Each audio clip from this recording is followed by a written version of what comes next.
পড়ে গেছে হেন। এই যে বন্ধুরা দেখো লেগ পিসটা দেখো।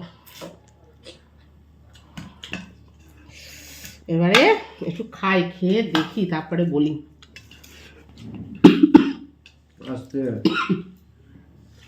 খাওয়ার শুরুতেই কেউ মনে করছে নাকি? মনে হয় তোমার প্রিয় প্রিয় দর্শকরা মনে করছে লাইভে আসছো না কেন? বাবা প্রথমেই একদম, যাই হোক এই যে মাংসটা একদম পুরো গলে গেছে দেখো। তুমি খাও। অবশ্যই খাবো তো।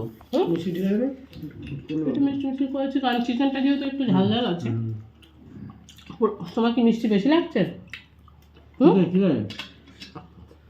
মিষ্টি? কাঁচা লঙ্কা কি যে বলো না, মিষ্টি না। বাবা বলছে যে